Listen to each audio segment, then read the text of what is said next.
नमस्कार,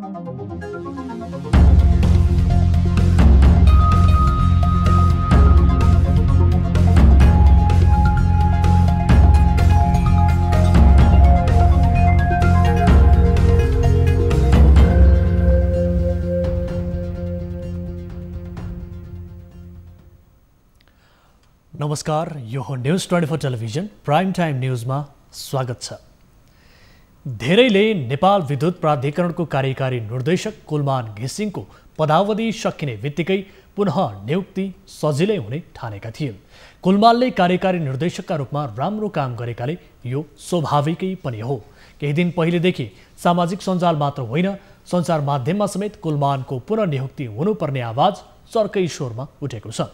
उनका पक्षमा युवा प्रदर्शनकारीहरू सडकमै उत्रिएका छन्। हुन पनि दिनरात गरेर 24 घण्टामा 16 घण्टासम्म लोडसेडिङ सहेका नेपालीहरूका लागि कुलमान चमत्कारका रूपमा प्रकट भएका थिए। कानुनी रूपमा सरकारसँग कुलमानलाई नियुक्त नगर्ने कुनै आधार नै छैन। जनताले कुनै दललाई शासन गर्ने जनादेश दिनुको अर्थ तजविजमा मनपरी तन्त्र चलाउने अधिकार दिएको ठान्नु गलत हुन्छ।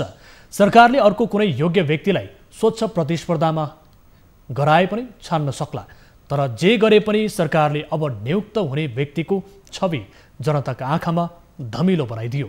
सम्भवतः यस प्रकरणमा सरकारले गरेको राष्ट्रको सबैभन्दा ठुलो क्षति यही हो। अब प्राइम टाइम न्यूजका हेडलाइन्स। गत 24 घण्टामा हालसम्मकै सर्वाधिक 1539 जनामा कोरोना पुष्टि, 8 को मृत्यु, 1000 बढी संक्रमण मुक्त।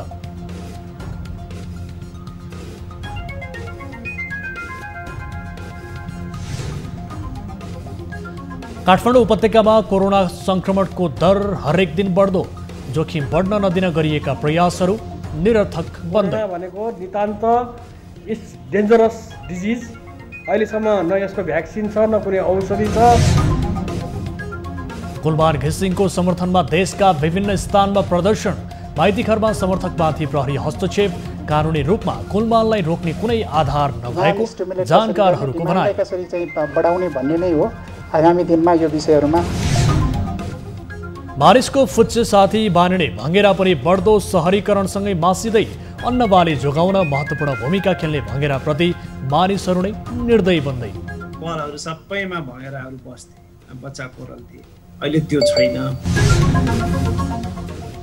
र योसिहिडे सुगा बने जापानका नयाँ प्रधानमन्त्री आजै सम्राटसँग शपथ ग्रहण गरेपछि औपचारिक रूपमा जिम्मेवारी सम्हाल्ने।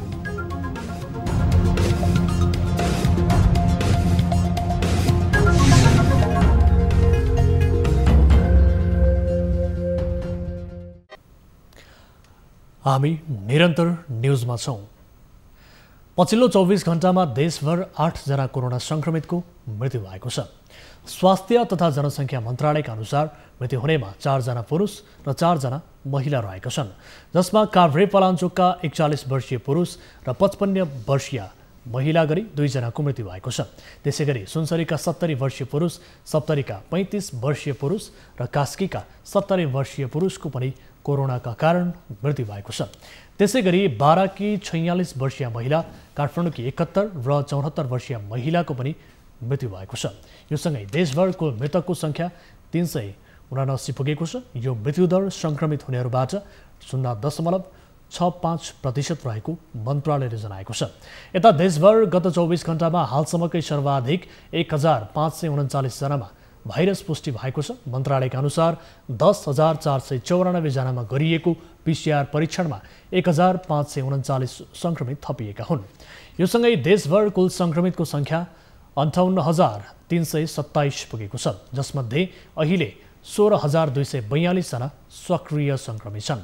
मन्त्रालयका अनुसार प्रदेश 1 को उदयपुरमा 1 जना, ओखलढुङ्गामा 1, खोटाङमा 1, झापामा 19, धनकुटामा 2, भोजपुरमा 5, मोरङमा 35 र सुनसरीमा 70 जनामा सङ्क्रमण देखिएको छ। त्यस्तै प्रदेश 2 को धनुषामा 3 जना, पर्सामा 7, बारामा 1, महोत्तरीमा 1, रौतहटमा 1, सप्तरीमा 44, सर्लाहीमा 1 र सिराहामा 274 जनामा सङ्क्रमण पुष्टि भएको छ। यता बागमती प्रदेशको काठमाडौँमा 652 जना, काभ्रेमा 18, चितवनमा 1, दोलखामा 3, धादिङमा 7, नुवाकोटमा 1 भक्तपुरमा 25, मकवानपुरमा 49, रामेछापमा 1, ललितपुरमा 60, सिन्धुपाल्चोक र सिन्धुलीमा 1-1 जनामा भाइरस देखिएको छ। त्यस्तै गण्डकी प्रदेशको कास्कीमा 32 जना, गोरखामा 19, तनहुँमा 3, नवलपरासी पूर्वमा 5, म्याग्दीमा 1, लमजुङमा 2, बागलुङमा 4 र स्याङ्जामा 2 जनामा संक्रमण पुष्टि भएको छ। यता प्रदेश 5 को अर्घाखाँचीमा 9 जना, कपिलवस्तुमा 1, गुल्मीमा 2, दाङमा 8, नवलपरासीमा 4, पाल्पामा 2, बर्दियामा 2 र बाँकेमा 44, रूपन्देहीमा 45 र रोल्पामा 1 जनामा संक्रमण देखिएको छ। त्यस्तै कर्णाली प्रदेशको जाजरकोटमा 1 जना, दैलेखमा 2, रुकुम पश्चिममा 1, सल्यानमा 33 र सुर्खेतमा 14 जनामा संक्रमण पुष्टि भएको छ।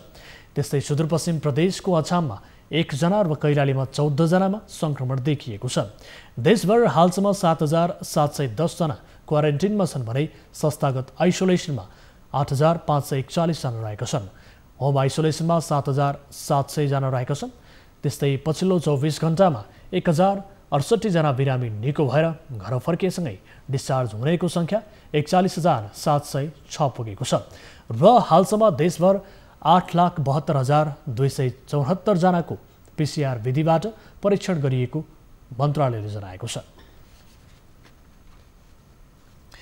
यता काठमाडौँ उपत्यकामा पछिल्लो 24 घण्टामा थप 737 संक्रमित फेला परेका छन्।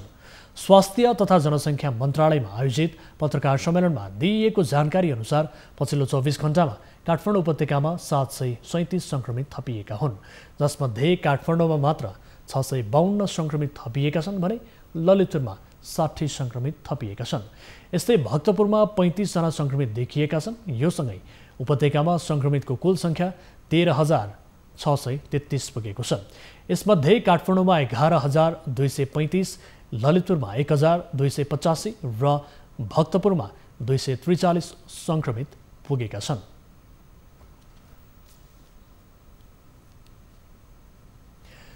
स्वास्थ्य तथा जनसङ्ख्या मन्त्रालयले मृत्यु भइसकेका व्यक्तिहरूको कोरोना परीक्षण नगर्न निर्देशन दिएको छ। मन्त्रालयको इन्सिडेन्ट कमान्ड सिस्टमको बैठकले शङ्कास्पद व्यक्तिको मृत्युपछि कोरोना परीक्षण नगराउन भनेको हो। तर सब व्यवस्थापन गर्दा सबै सावधानी अपनाउनु पर्ने र सम्पर्कमा आएकाहरू 14 दिन क्वारेन्टिनमा बस्नुपर्नेछ। सब व्यवस्थापन गर्दा सबै सावधानीहरू अपनाएर दाह संस्कार गर्ने र निजको नजिकको सम्पर्कमा आउनुभएका सबै व्यक्तिहरूलाई अनिवार्य क्वारेन्टिनमा बस्नुपर्ने, राख्नुपर्ने व्यवस्था गर्ने गराउने, सबबाट नमुना निकाली कोभिड-19 परीक्षण गर्ने काम नगराउने। कोरोनासँग मिल्दोजुल्दो लक्षण लिएर अस्पताल पुगेका वा घरमै मृत्यु भएकाहरूको स्वाब सङ्कलन गरेर परीक्षण गर्ने गरिएको छ। यसरी परीक्षण गर्दा कोरोना पुष्टि भएका थुप्रै केसहरू छन्। तर अब सरकारले मृत्यु भइसकेकाहरूको PCR टेस्ट नगर्ने निर्णय गरेको छ। काठमाडौँ उपत्यकामा कोरोनाको संक्रमण हरेक दिन बढ्दो अवस्थामा छ। देशका अन्य स्थानको तुलनामा लामो समय सुरक्षित मानिएको र ठानिएको उपत्यकामा अब भने अत्यास बढ्दो छ। सबैभन्दा ठूलो जनसङ्ख्याको बसोबास रहेको उपत्यकामा कोरोनाको जोखिम बढ्न नदिन गरिएका प्रयासहरू भने भुत्ते पनि देख्न थालेका छन्। एक रिपोर्ट।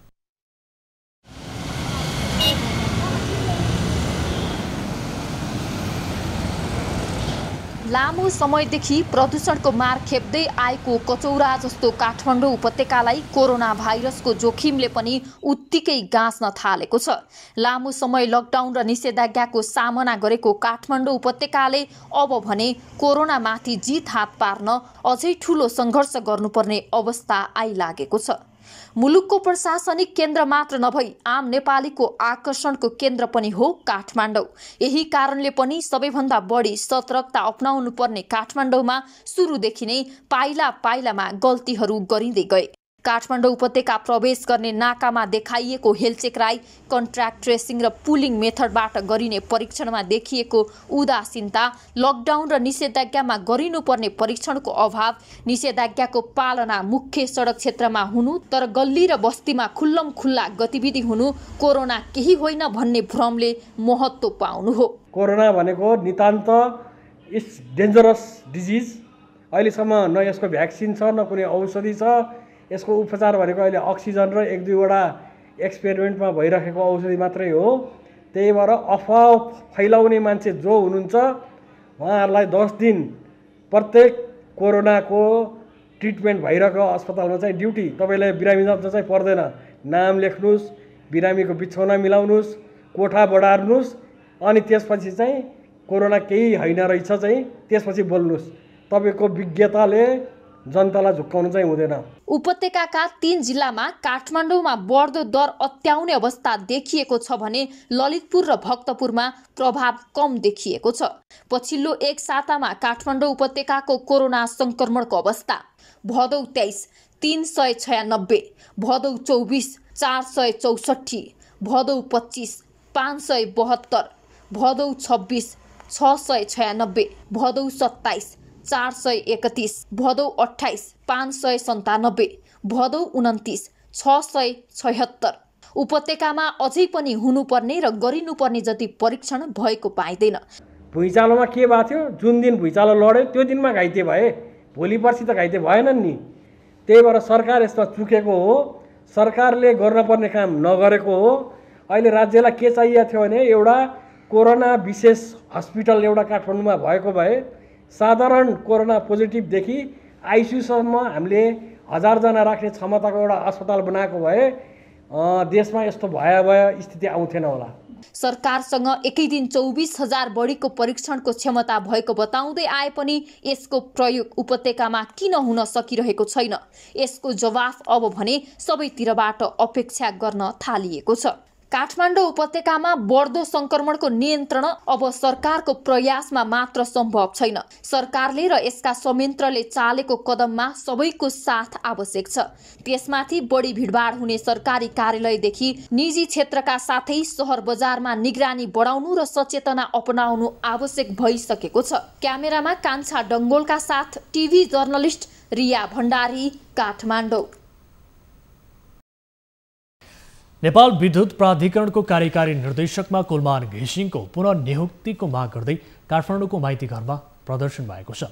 समूहमा माइती घरतर्फ अघि बढेको प्रदर्शनकारीलाई प्रहरीले सडक छेउमै हस्तक्षेप गरेर लखेटेको छ।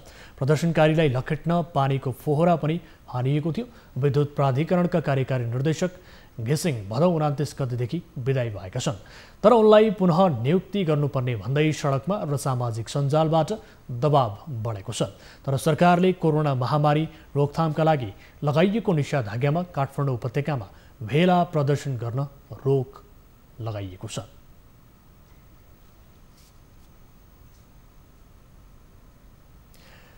नेपाल विद्युत प्राधिकरणका कार्यकारी निर्देशक कुलमान घिसिङ 4 वर्षीय कार्यकाल सकेर विदा भएका छन्। तर उनको पुनः नियुक्तिका लागि चौतर्फी दबाव पनि छ।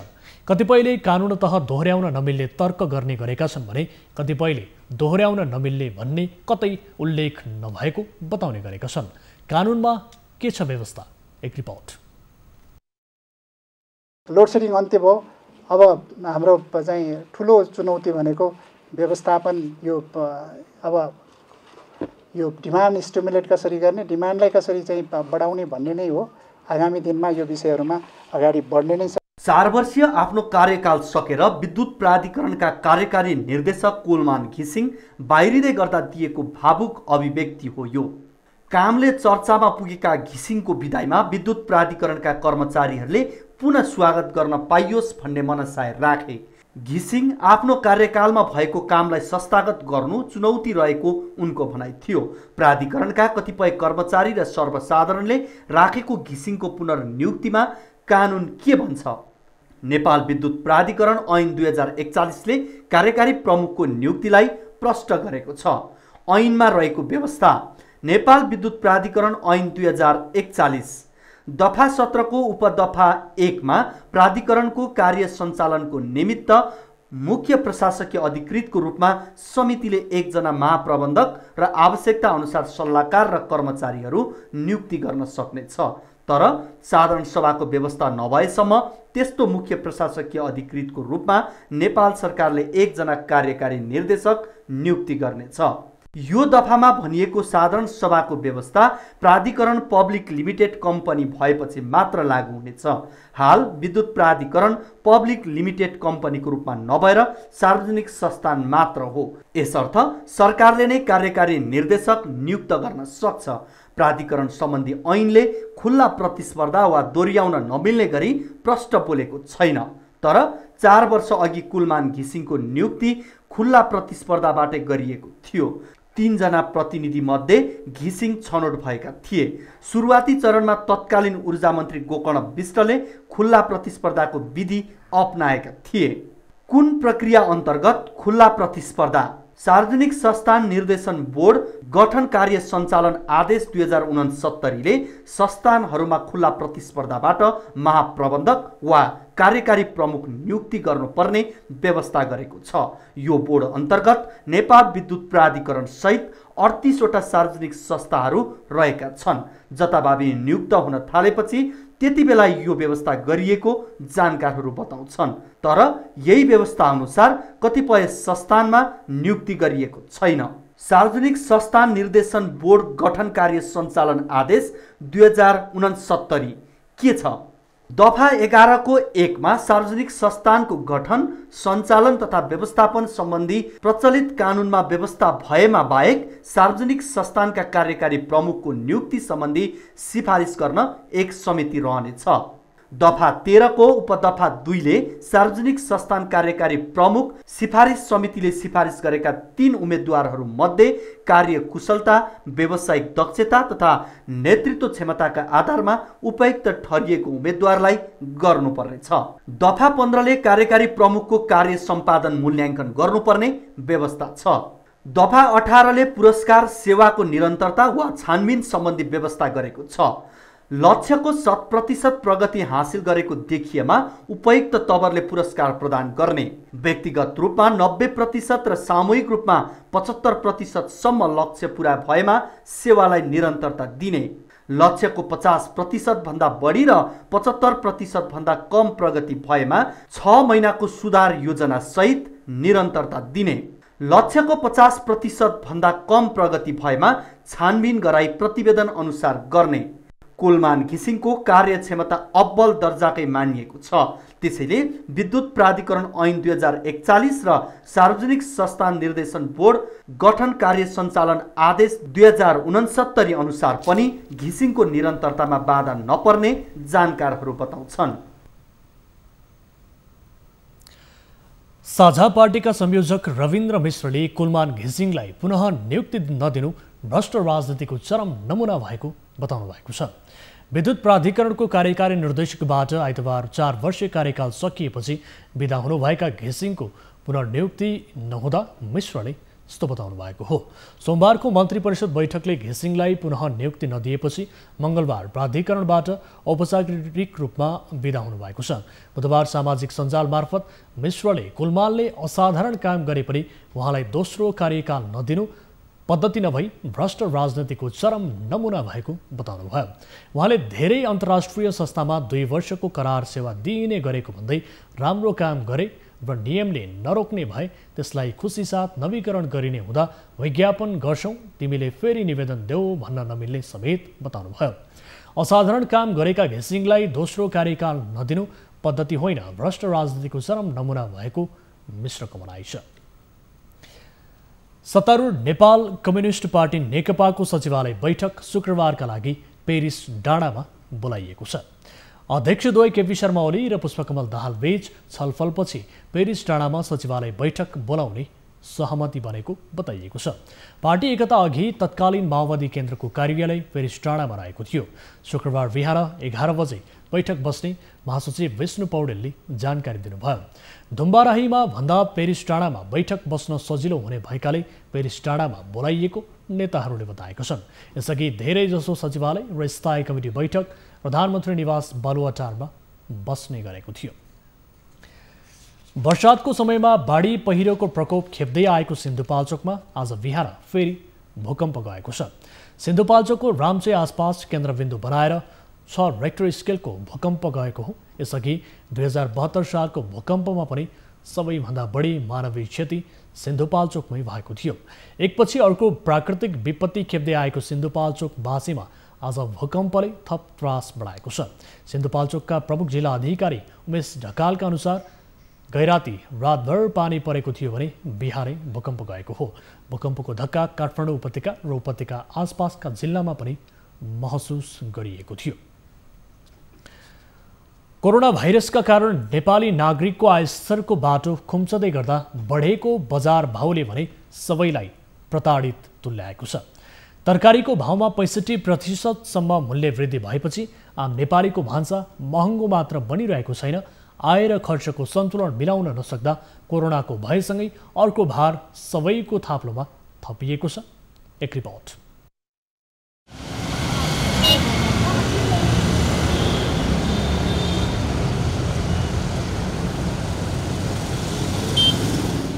भारतले प्याज निर्यातमा रोक लगाएपछि अहिले त्यसको असर नेपाली बजारमा देखिन थालेको छ। काट्दा मात्रै होइन, अब भाउ सुन्दा पनि प्याजको भाउ सुन्दा पनि आँसु झार्नुपर्ने अवस्था आउन थालेपछि स्वास्थ्य र स्वादमा सहयोग पुर्याउने प्याज नेपालीको भान्सामा पातलिँदै गएको छ। प्याजको मूल्यको त कुरै छोडौँ, प्याज नै नपाएको स्थिति रहेको व्यापारीहरूले बताएका छन्। भारतबाट मात्र प्याज आयात हुने कारण भारतले निर्यातमा रोक लगाएसँगै अहिले नेपाली बजारमा प्याजको हाहाकार भएको हो। प्याजै छैन, अलिअलि पनि छैन, एकै दाना पनि छैन। हिजो चाहिँ तपाईँको 80 देखि 90 100सम्म पनि बिको हिजै। अनि आज अब प्याजै छैन। आजको रेटै जुन रेट दिए पनि प्याजै छैन क्या अहिले चाहिँ। गत वर्ष पनि भारतले प्याज निर्यातमा रोक लगाउँदाखेरि नेपालमा प्याजको मूल्य करिब 300 प्रति केजीसम्म पुगेको थियो र यस वर्ष प्याज भारतले रोक लगाएको 3 दिन मात्रै भयो। 3 दिनमै जहाँ प्याज पाइएको छ त्यहाँ एकदमै उच्च मूल्यमा पाइएको छ। हिजो बिहानसम्म प्रति केजी 70 रुपैयाँ बिक्री भएको प्याज आज मात्रै 110-120 सम्म पुगेको छ। गत वर्षको भन्दा यो वर्ष बढी हुने सम्भावना पनि त्यत्तिकै छ। प्याज पाउनु भयो? पाएन। पाउँदै पाएन? छँदैछ न, हेर्नु न पसल सबै खाली छन्। किन नआएको रहेछ प्याज? खोइ के थाहा, के थाहा नि, हामीले के थाहा हुन्छ। प्याजको भाउ चाहिँ कति छ थाहा छ? थाहा छैन त्यो पनि। तपाईँको पसलबाट कतिमा बेच्नु भएको छ उता जुन? होइन, हामी खानलाई लिन आएको। हजुर। प्याजै पाउनु भयो? छैन। वाणिज्य तथा आपूर्ति विभागबाट र हामी समेत भएर बजारको अनुगमन गरेका थियौँ र त्यो अनुगमनको क्रममा चाहिँ अब त्यो पुरानो स्टक प्याज बेच्दाखेरि नयाँ आएको छैन। पुरानो स्टक प्याज बेच्दाखेरि किन त्यति मूल्यमा बेच्नु पर्यो त, किन मूल्य बढाउनु पर्यो भन्ने किसिमको चाहिँ हामीले चाहिँ अनुगमन गरेका थियौँ र त्यसको चित्त बुझ्दो जवाफ लिएर आउनको लागि चाहिँ सम्बन्धित व्यवसायहरूलाई चाहिँ कारबाही स्वरूप चाहिँ उहाँहरूलाई चाहिँ पत्र थमाइएको छ। गत वर्ष पनि प्याज निर्यातमा रोक लगाउँदा यस्तै स्थिति आएको थियो। नेपालीले भारतीय तरकारीमा परनिर्भरताको परिणाम हो यो।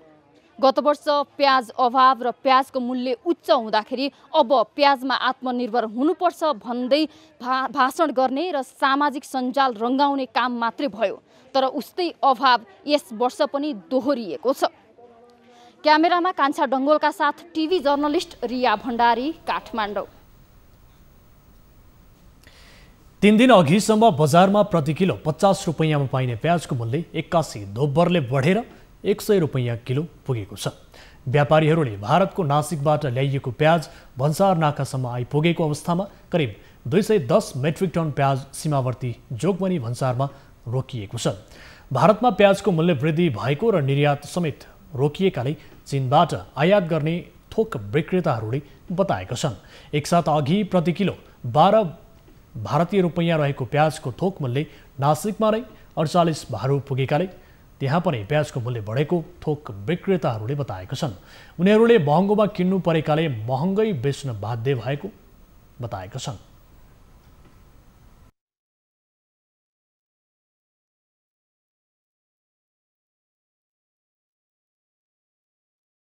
₹12 को प्याज 4 दिनमा 48 रुपियाँ किलो आइसी पुग्यो इन्डियामा।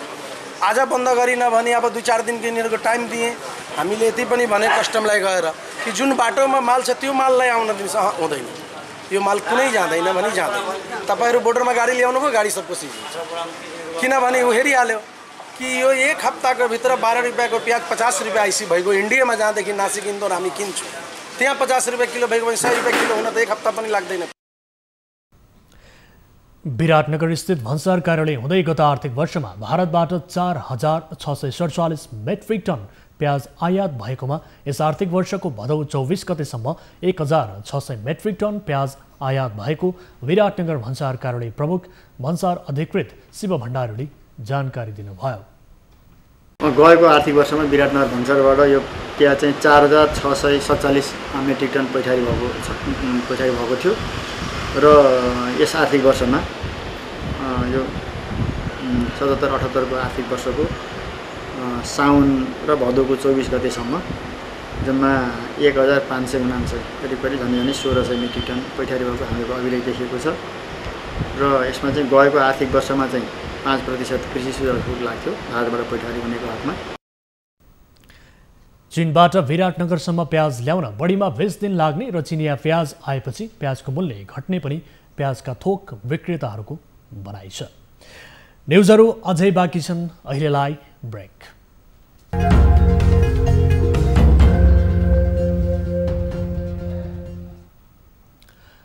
हामी निरन्तर न्युजमा छौँ। मानिसको फुच्चे साथी मानिने भँगेरा सहरीकरणसँगै मासिँदै गएका छन्।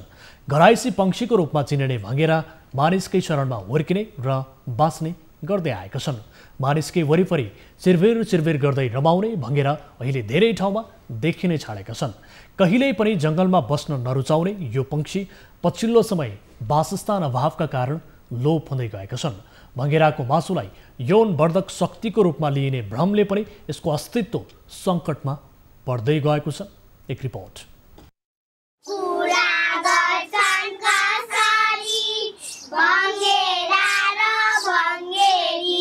चतुरपंक्षी भँगेराको बयान गर्दै राष्ट्रकवि घिम्रेले लेख्नु भएको यो कविता निकै चर्चित छ।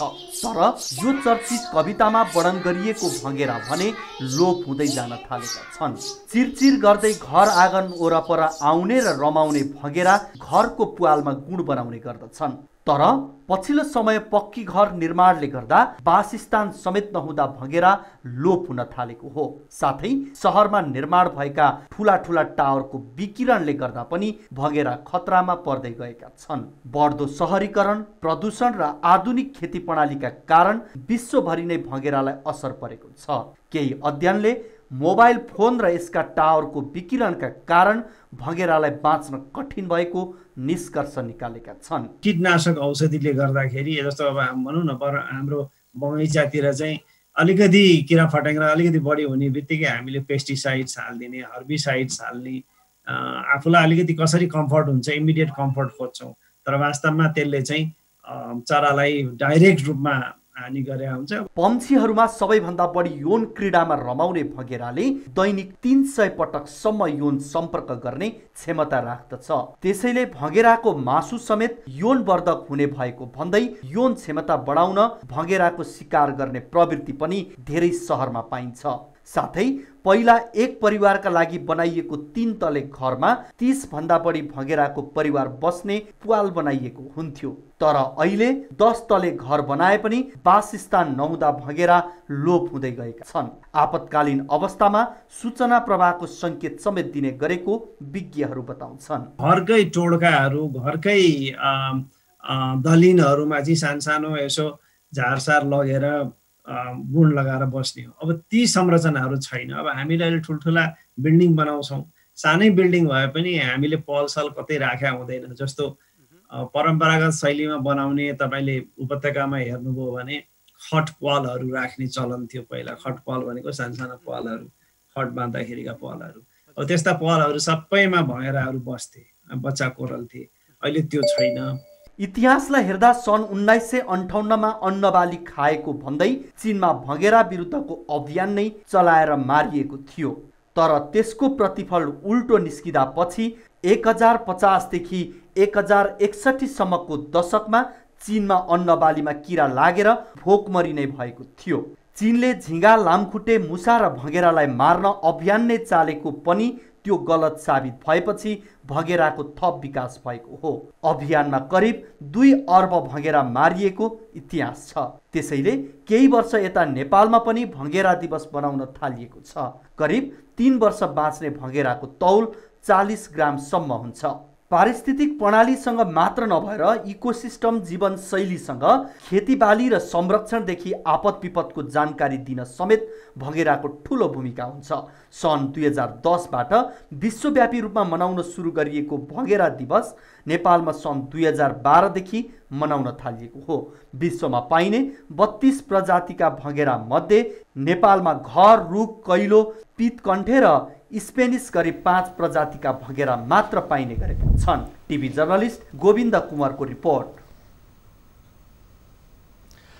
लामो समयको बन्द र निषेधाज्ञाले ओखलढुङ्गाका होटल व्यवसाय सङ्कटमा परेका छन्।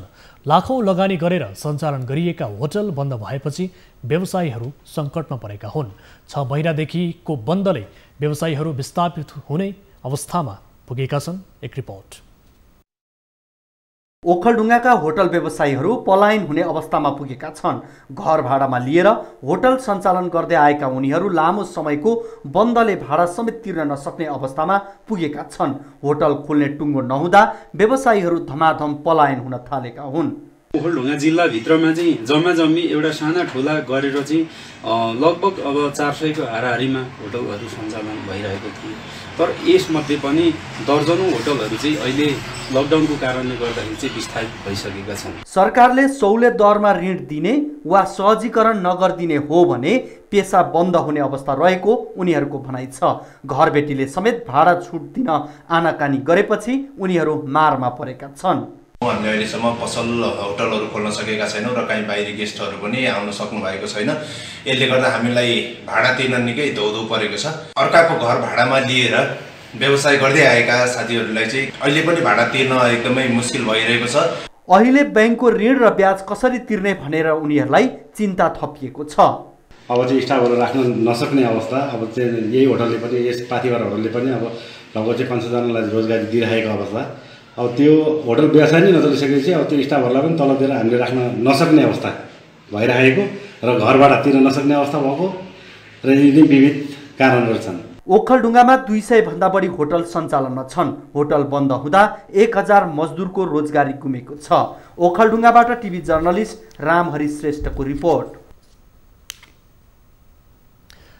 पाल्पाका नदीमा ढुङ्गा र बालुवाको अवैध उत्खनन तथा दोहन बढेको छ। स्थानीय जनप्रतिनिधिकै मिलोमतोमा कृषक सञ्चालकहरूले दोहन बढाएका हुन्। राष्ट्रिय गौरवको योजनाका लागि भन्दै सीमित परिमाण उत्खनन गर्न अनुमति पाए पनि नियम विपरीत ठूलो परिमाणमा उत्खनन गरेर बिक्री गर्ने गरेका छन्। एक रिपोर्ट। निजदी गाउँपालिकाका जनप्रतिनिधि र ठेकेदारको मिलेमतोमा नदीजन्य पदार्थको अवैध उत्खनन र दोहन बढेको हो। गाउँपालिकामा पटक पटक अवैध उत्खनन रोक्न आग्रह गरे पनि बेवास्ता गरेको स्वयं जनप्रतिनिधि नै बताउँछन्। जिम्मेवारी दिएको भए सायद साथीहरूले भन्न पनि सुहाउँथ्यो होला, तर गाउँ कार्यपालिकाले अथवा गाउँपालिकाले जिम्मेवारी नदिइसकेपछि त्यसको पूर्ण दोष लगाएर मात्र होइन, यदि कोही बोलिहाल्यो भने त्यसको तथ्यपरक रूपमा बोल्न सक्यो भने त्यसको चाहिँ अब प्रभावकारी होला। नत्र भने कसैलाई आरोप लाएर गरेर त्यो बोल्ने अवस्था चाहिँ छैन। कि यो विषयमा मैले गाउँ कार्यपालिका अथवा गाउँपालिकाका प्रमुख उपप्रमुखलाई मैले नभनेको पनि होइन, अनुमति गर्नुहोस्, हेर्नुहोस्। नवलपरासी, तनहुँ र पाल्पाको सीमा क्षेत्रमा पर्ने कालीगण्डकी नदीबाट सम्झौताभन्दा 10 गुणा बढी ढुङ्गा, गिटी र बालुवाको उत्खनन गरिएको छ। तर त्यसलाई रोक्न न जनप्रतिनिधिले चासो दिएका छन् न स्थानीय प्रशासनले नै। वडामा धेरै सुनाइ त यो धेरै नै गिटी बालुवा उठान भयो। हामीले गाउँपालिकामा कुरा पुर्याउनु पर्यो भनेर 2-3 बैठकमा त हामीले माइनर उतार्यो, तर माथि गाउँपालिकासम्म पुर्याउनु भएन। क्या छ अलिक लिखित पुर्याउनु भएन, मौखिक पुर्याउनु भयो होला। त्यहाँबाट पछि अनुगमन पनि धेरै नै ढिलो भयो भने हामीले धेरै पटक बैठक पनि राख्यो। त्यहाँबाट अनुगमन पनि भोलि आउँछ पर्सि आउँछ भन्ने हिसाबले सुनेछ, खै अनुगमन आउनुहुन्न भनेर अध्यक्षले भन्नुहुन्थ्यो। अवैध र जथाभावी ढुङ्गा, गिटी, बालुवा निकाल्दा कालीगण्डकी नदीको धार नै परिवर्तन भएको छ। वातावरणीय प्रभाव मूल्याङ्कनको मापदण्ड विपरीत उत्खनन भएको भन्दै स्थानीयले विरोध गरेका छन्। लकडाउन र निषेधाज्ञाको मौका छोपी अवैध उत्खनन बढेको स्थानीयको भनाइ छ। पहिला त 18 सालमा त यहाँबाट पसेको हो। त्यसपछि 64 सालमा पसेको हो गण्डकी। यो गण्डकी यहाँ माथि घाँसबाट पस्यो। अहिले पछि यहाँ यो गिटीबालुवा झिकेपछि त धेरै नै खोलिया थियो। अहिले डोजरले लगाएर यो गिटीबालुवा उठान गरेपछि हाम्रो यो पाल्पाको यो अन्तिम भोटा भन्ने क्षेत्र अलिकता जग्गा खेतीवाला जग्गा भन्न अलिकता दबाब खाल्टो परेको हुनाले गङ्गा यता आएको हुनाले यहाँ अलिकता अवसर परेको छ। अब यो अहिले त्यत्तिकै नै ठुलो त भइसकेको छैन। अब निकाल्यो भने यहाँ झन् अवसर पर्छ। राष्ट्रिय गौरवका आयोजनाका लागि भन्दै सरकारले ढुङ्गा गिटी र बालुवा झेक्न दिए पनि क्रसर सञ्चालकहरूले परिमाणभन्दा बढी उत्खनन गरेर बिक्री गरेका छन्। स्थानीय जनप्रतिनिधिकै मिलेमतोमा यसरी नदी दोहन भए पनि रोक्ने विषयमा प्रशासनले ध्यान दिएको देखिँदैन। पाल्पाबाट टिभी जर्नलिस्ट सुमन कार्कीको रिपोर्ट। खोटाङ र उदयपुर जोड्न दिक्तेल गाईघाट सडक खण्ड निर्माण नहुँदा अलपत्र पारेको छ। महुरे बैपार राजापानी सडक खण्ड अलपत्र परेको हो। 4 वर्षभित्र सक्ने सम्झौता भए तापनि ठेकेदार कम्पनीको लापरवाहीका कारण सडक अलपत्र परेको छ। 22 किलोमिटर सडक कालोपत्री गर्न भारत कन्स्ट्रक्सन सिद्धि शाही जेभीसँगै 41 करोड 50 लाखमा सम्झौता भए पनि सडक कालोपत्री हुन सकेको छैन। सडक कालोपत्री नहुँदा स्थानीयहरूलाई शास्ति भएको छ। सम्बन्धित ठेकेदार तपाईँको सिद्धि साई भारत जेबी कम्पनीले चाहिँ अलिकति लापरवाही ढङ्गले काम गर्नुले गर्दा यहाँ सोचे जस्तो काम भएको छैन र हामी स्थानीयको तर्फबाट हामीले चाहिँ यहाँ तपाईँको चाहिँ उनीहरूलाई यहाँको विवाद मिलाइदिने यहाँ स्थानीय तपाईँको चाहिँ तर्फबाट गर्नुपर्ने सहयोग हामीले धेरै गरिरहँदा पनि उनीहरूले काम नगरिरहेको अवस्था छ। दिक्तेल गाईघाट सडक कार्यालय उदयपुरको 41 करोड 50 लाखमा कालोपत्री गर्ने सम्झौता भए पनि काम भने भएको छैन, जसका कारण स्थानीयहरू समस्यामा परेका छन्। 4 वर्षमा सक्नुपर्ने भए पनि निर्माण कम्पनीले कछुवाको गतिमा काम गरिरहेको भन्दै उनीहरू आक्रोशित बनेका छन्।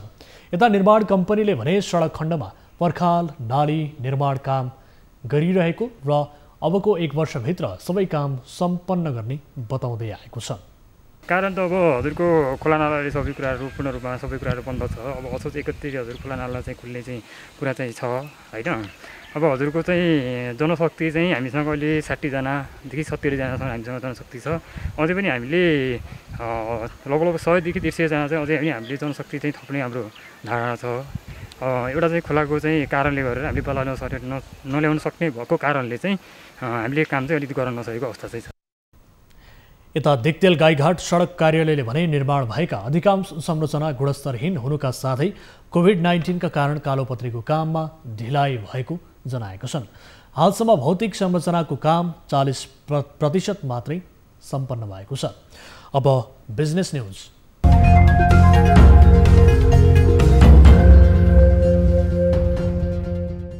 कोरोना भाइरसको महामारीको कारण बन्द भएको लामो दूरीका बस सेवालाई 6 महिनापछि मात्र सञ्चालनमा ल्याउने भनिएको हो। असोज 1 गतेबाट लामो दूरीका यातायातका सेवा सञ्चालनमा ल्याउने भनिए पनि सरकारले व्यवसायीहरूलाई लिखित रूपमा स्वास्थ्य प्रोटोकल र कार्यविधि उपलब्ध गराएको छैन। बसमा यात्रा गर्ने यात्रुले के कस्तो स्वास्थ्य सुरक्षा मापदण्ड पूरा गर्नुपर्ने र यातायातका कर्मचारी तथा व्यवसायीहरूले पालना गर्नुपर्ने कार्यविधि नै अहिलेसम्म तयार नभएका कारण व्यवसायीहरू अन्यलमा परेका हुन्। बसमा कति यात्रु राख्ने, कस्तो सुरक्षा प्रोटोकल अपनाउने भन्ने विषयमा सरकारले व्यवसायीलाई स्पष्टसँग नभनेका कारण अन्यल बढेको राष्ट्रिय यातायात व्यवसाय सङ्घका महासचिव सरोज सिटोलाले गुनासो गरे। काठमाडौँबाट छुटेको बस कहाँ रोक्ने, कुन होटलमा खाना खाजाको व्यवस्था कसरी गर्ने भन्ने विषयमा पनि स्वास्थ्य प्रोटोकल बनेको छैन, जसले गर्दा व्यवसायीहरू पनि कति सङ्ख्यामा कुन कुन रुटमा गाडी चलाउने भन्ने विषयमा अन्यलमा छन्। सामान्य अवस्थामा काठमाडौँ उपत्यकाबाट दैनिक 1800 देखि 2000 को हाराहारीमा बस बाहिरिने गरेका छन्। 6 महिनादेखि बन्द रहेका बस तत्काल एकैपटक सुचारू गर्न कठिन भएको हुँदा मापदण्ड र कार्यविधि अनुसार बिस्तारै सञ्चालनमा ल्याउने व्यवसायीहरूको भनाइ छ। सरकारले 50% भाडा बढाउन सकिने निर्णय गरेपछि यात्रुहरू पनि मर्कामा पर्ने भएका छन्। सरकारले तोकेको स्वास्थ्य प्रोटोकल, कार्यविधि र तोकिएको भाडा दर भन्दा बढी भाडा लिने र प्रोटोकल पालना नगर्ने बस कम्पनी तथा सञ्चालकलाई कारबाही गरिने ट्राफिक प्रहरी कार्यालयका प्रमुख भीम ढकालले बताए। शेयर बजारमा सामान्य सुधार भए पनि लगानीकर्ताहरूको मनोबल अझै बढ्न सकेको देखिएन। बुधबार शेयर बजार 5.36 अङ्कले बढेर 1541.40 बिन्दुमा बन्द भएको हो। बुधबार 194 कम्पनीको 63,90,083 किता शेयरको 1,84,54,56,00,000 बराबरको शेयर कारोबार भएको छ। कोरोना भाइरस संक्रमण बढेसँगै सरकारले गरेको निषेधाज्ञा खोकुलो गर्ने र होटल व्यवसाय पनि सञ्चालनमा आउने देखिएपछि लगानीकर्ताहरू होटल तथा पर्यटन क्षेत्रमा पनि आकर्षित हुन थालेको विश्लेषक तथा लगानीकर्ताहरूको अनुमान रहेको छ। मङ्गलबारको तुलनामा बुधबार कारोबार रकम घटेको छ। मङ्गलबार 2,11,49,00,000 बराबरको शेयर कारोबार भएको थियो। बुधबार 4 कम्पनीको शेयर मूल्यमा सकारात्मक सर्किट लागेको छ। Ghalemdi hydro power company, Varun hydro power, synergy power development र एनआरएनए लघुवित्तको शेयर मूल्य 10% बढेको छ। कारोबारमा ब्याङ्किङ समूहको उपसूचक 4.58 ले घट्दा होटल 142.81, जलविद्युत 54.09, निर्जीवन बिमा 42.37, जीवन बिमा समूहको उपसूचक 72.14 बिन्दुमा कायम भएको छ।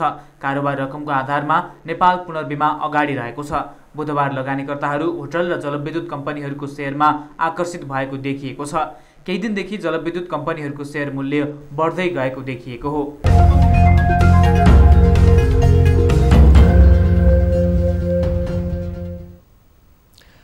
न्युजहरू अझै बाँकी छन्, अहिलेलाई ब्रेक।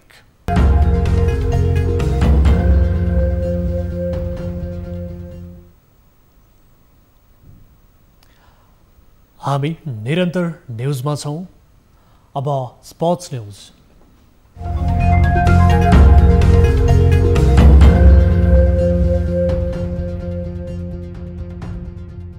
नेपालसँग मैत्रीपूर्ण फुटबल खेलका लागि बङ्गलादेश, मङ्गोलिया र डोमिनिकन रिपब्लिकले प्रस्ताव गरेका छन्। बङ्गलादेश बाहेक अरूले नेपालमै आएर मैत्रीपूर्ण खेल खेल्ने प्रस्ताव गरेको अखिल नेपाल फुटबल सङ्घ एन्फाले जनाएको छ। विश्वभर बढ्दो कोरोना संक्रमणका कारण अधिकांश देशमा खेलकुद गतिविधि ठप्प प्राय छ र खेलाडीहरूले अभ्यास समेत गर्न पाएका छैनन्। यता मैत्रीपूर्ण खेलको प्रस्ताव आएसँगै एन्फाले प्रशिक्षण सुरु गर्ने अनुमतिका लागि राष्ट्रिय खेलकुद परिषदसँग माग गरेको छ। बुधबार एन्फा अध्यक्ष कर्मा छेरिङ शेर्पा, उपाध्यक्ष शिक्षित पराजुलीको टोलीले राखेपका सदस्य सचिव रमेश कुमार सिलवाललाई भेट गरी राष्ट्रिय टिमको प्रशिक्षणको वातावरण मिलाउन आग्रह गरेको बताइएको छ।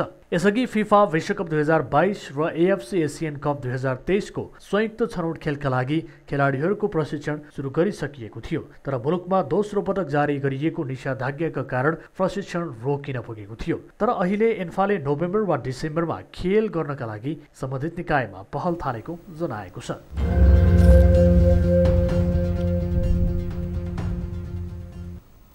अब विष्णु ढुङ्गानाका साथमा फटाफट न्युज।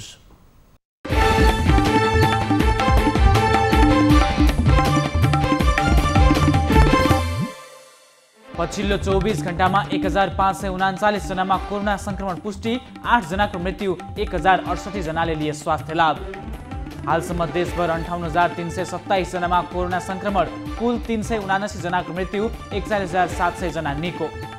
मृत्यु भइसकेका व्यक्तिहरूको कोरोना परीक्षण नगर्न स्वास्थ्य तथा जनसङ्ख्या मन्त्रालयको निर्देशन, शव व्यवस्थापन गर्दा सावधानी अपनाउन आग्रह।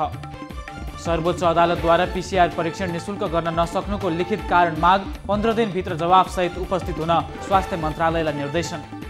लामो समयको गृह कार्यपछि स्थगित कक्षा 12 को परीक्षा अनलाइनबाट गर्ने तयारी, कुल 100 पूर्णाङ्क मध्ये 40 नम्बरको अनलाइन परीक्षा हुने।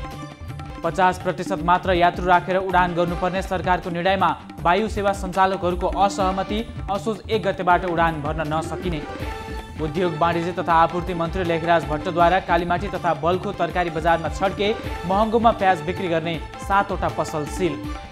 प्रधानमन्त्रीको अनिच्छाका कारण संवैधानिक निकायमा रिक्त रहेका पदमा नियुक्ति हुन नसकेको प्रमुख प्रतिपक्षी दल नेपाली काङ्ग्रेसको आरोप, प्रधानमन्त्रीले गर्नुपर्ने कामहरूलाई प्राथमिकतामा नराखेको आरोप। विषाक्त रसायन प्रयोग भएको पाइएपछि 4वटा कम्पनीलाई कारबाही। चीनमा बनेको ओपकल नन वासिङ एन्टिब्याक्टेरियल सोल्युसन, पामाकेयर ह्यान्ड सेनिटाइजर र नेपालमा बनेको युनिकेयर ह्यान्ड सेनिटाइजर र सासा ह्यान्ड सेनिटाइजर प्रयोग नगर्न आग्रह। यातायात व्यवसायी र मजदुरहरू भोलि असोज 1 गतेबाटै लामो दूरीका सार्वजनिक सवारी चलाउन सहमत। सरकारले तोके बमोजिमको मापदण्डमा सेवा दिन आफूहरू तयार रहेको भनाई। कैलालीमा श्राद्धको खाना खाएका 1 जनाको मृत्यु, 18 जना बिरामी। सेती प्रादेशिक अस्पतालमा उपचार भइरहेको उनीहरूमा फुड पोइजनिङका कारण उच्च ज्वरो लगायतका लक्षण देखिएको हुन सक्ने चिकित्सकहरूको भनाइ। भक्तपुरमा एकै परिवारका 3 जनाको शव भेटिएको घटनामा प्रहरीको आशंका सही साबित। आमा छोराको धारिलो हतियार प्रहारबाट मृत्यु भएको र त्यसको 24 घण्टापछि सल्फस नामक विष सेवनबाट सुदीपको मृत्यु भएको पोस्टमार्टम रिपोर्टमा उल्लेख। सरकारी अनुदान पाउन उखु किसान स्थानीय तहमा दर्ता हुने समय 1 महिना थपियो। कोभिड-19 का कारण किसानलाई दर्ता हुन समस्या भएको भन्दै असोज मसान्तसम्म म्याद थप गरिएको कृषि तथा पशुपन्छी विकास मन्त्रालयको भनाइ। नेपाल विद्युत प्राधिकरणको कार्यकारी निर्देशकमा कुलमान घिसिङको पुनः नियुक्तिको माग गर्दै काठमाडौँको माइती घरमा प्रदर्शनकारीमाथि प्रहरी हस्तक्षेप, पानीको फोहरा प्रहार। बहराइनका राजकुमार सहितको टोली नेपालको 2 हिमाल आरोहणको सिलसिलामा काठमाडौँ अवतरण। उक्त टोली नेपालमा 2 महिना बस्ने र लोबुचे र मनासलु हिमाल आरोहण गर्ने। नेपाली कांग्रेसका महामन्त्री डाक्टर शशाङ्क कोइराला अस्पतालमा भर्ना। केही दिन अघि कोरोना संक्रमण देखिएपछि होम आइसोलेसनमा बस्दै आएका डाक्टर कोइरालालाई मंगलबार साँझ ज्वरो बढेपछि चाबैल स्थित ओम अस्पतालमा भर्ना गरियो। नयाँ नक्सा राखी 1 रुपैयाँ र 2 रुपैयाँको सिक्का निष्कासन गर्न राष्ट्र बैंकलाई स्वीकृति। अब लिम्पियाधुरा, कालापानी, लिपुलेक लगायत भूभाग समेटिएको नयाँ नक्सा सहितको सिक्का निष्कासनको प्रक्रिया सुरु हुने।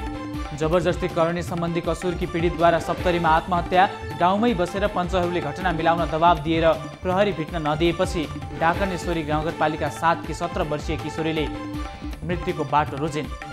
बलात्कारमा परेकी किशोरीको मुद्दा मिलाउने 3 जना पञ्चायती पक्राउ। बलात्कार आरोपित 30 वर्षीय धर्म मण्डल, 35 वर्षीय विष्णु मण्डल, 18 वर्षीय रञ्जित मण्डल र 19 वर्षीय बब्लु मण्डल फरार।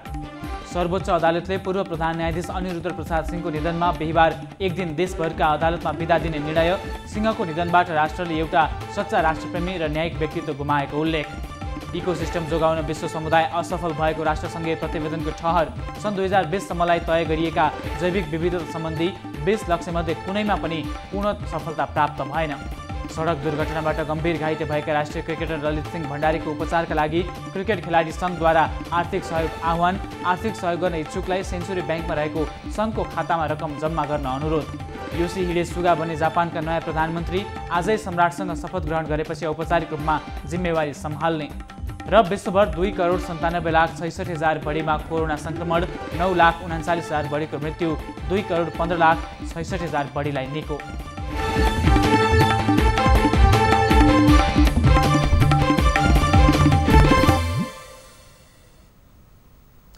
अब प्राइम टाइम न्यूज सक्नु अघि हेडलाइन्स पुनः एकपटक।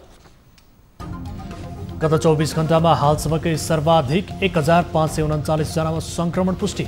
8 को मृत्यु, 1,000 बढी संक्रमण मुक्त।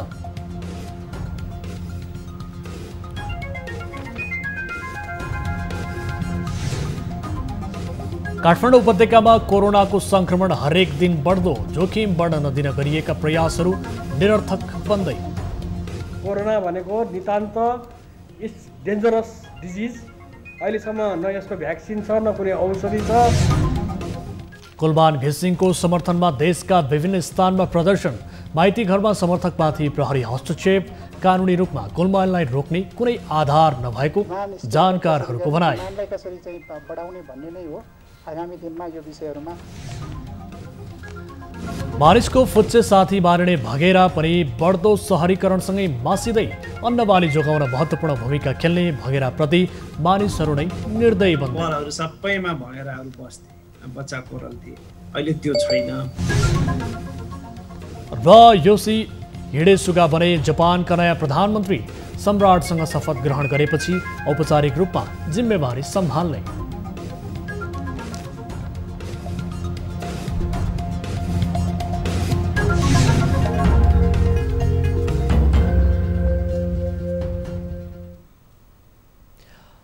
प्राइम टाइम न्यूज अहिलेलाई यति नै। जाँदा जाँदै ताली र गालीका लागि हाम्रो प्रश्न। आन्तरिक हवाई उडान र होटल रेस्टुरेन्टहरू असोज 1 गतेबाट खोल्ने सरकारको निर्णयलाई के भन्नुहुन्छ? ठिक छ भन्नेले ताली र ठिक छैन भन्नेले गालीमा हाम्रो पात्रको एप मार्फत मत राख्न सक्नुहुनेछ। थप न्युजका लागि हाम्रो वेबसाइट www.news24nepal.com हेर्नुहोला। साथै हामीलाई फेसबुक, ट्विटर र युट्युबमा पनि फलो गर्न सक्नुहुनेछ। यस्तै मोबाइल, भाइबर र इमेलबाट News24 को हेल्प डेस्कमा कुनै समस्या र गुनासो छ भने टिपाउन सक्नुहुनेछ। हामी निरन्तर न्युजमा छौँ। नमस्ते।